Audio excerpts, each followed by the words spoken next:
Imagine a giant, over 9 feet tall, covered head to toe in bronze armor, carrying a spear so heavy it could crush a man's skull in one blow. Now imagine a teenage shepherd boy, no armor, no sword, just a wooden sling and 5 smooth stones. This is the story of the most unlikely victory in human history. This is David versus Goliath. Every story in the Bible was written for a moment like yours. Do not face your giants alone. Subscribe. Share this with someone who needs it today. And tell us in the comments, what is your giant? 2 armies stood on opposite hillsides in the valley of Elah, the Philistines on one side, the Israelites on the other. For 40 days, a warrior named Goliath had walked out into that valley every morning and every evening with the same challenge. Send me your best man. If he kills me, we will be your servants. But if I kill him, you will serve us. For 40 days, not a single Israelite soldier moved. Not the generals, not the king's own guards, no one.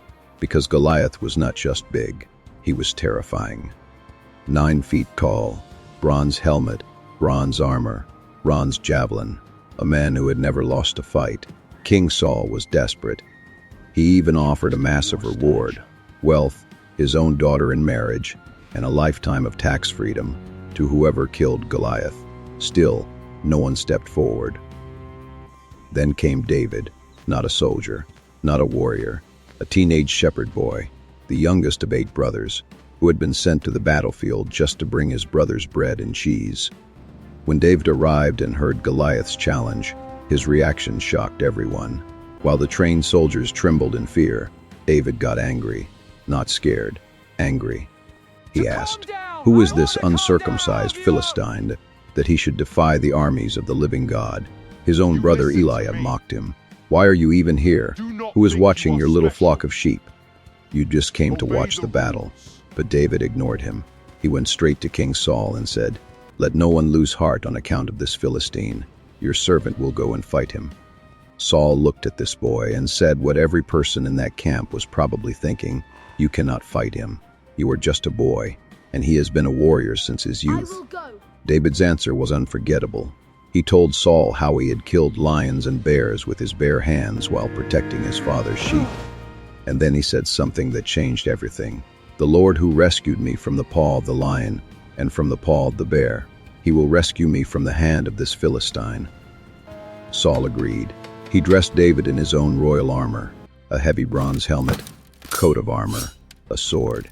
David tried to walk. He could not. He had never worn armor before. It was too heavy, too foreign, too much. So he took it all off. He picked up his shepherd's staff.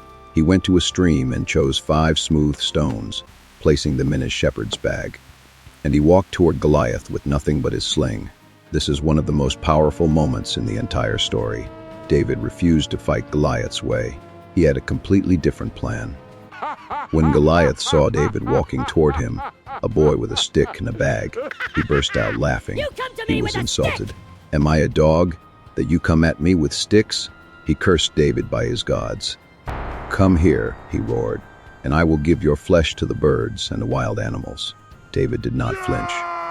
He shouted back across the valley, and every soldier on both sides heard these words. "You come against me with sword and spear and javelin, but I come against you in the name of the Lord Almighty, the God of the armies of Israel, whom you have defied. This day the Lord will deliver you into my hands. The whole world will know that there is a God in Israel."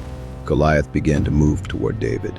David ran, not away, but toward him. He reached into his bag. He loaded his sling. And with one single, perfectly aimed stone, it struck Goliath directly in the forehead, the only part of his body not covered by armor. The giant staggered. And then, like a falling tree, Goliath crashed to the ground. The entire battlefield went silent. David walked over, drew Goliath's own sword, and cut off his head. When the Philistines saw that their champion was dead, they turned and ran. The Israelites chased them, and Israel won a victory that day that no one, except David, had believed was possible. But here is what I want you to think about. This story is not just about a battle 30 years ago. Every single person watching this has a Goliath in their life, a problem that seems too big, a situation that feels impossible, a fear that has paralyzed you for days, weeks, maybe years. And the lesson of David is not be brave. It is deeper than that. David was not brave because he ignored the danger. He was brave because he was certain of something the giant could not see. He ran toward Goliath not because he trusted himself, but because he trusted God. So tell me in the comments, what is your Goliath right now? What is the one thing in your life that feels too big to face?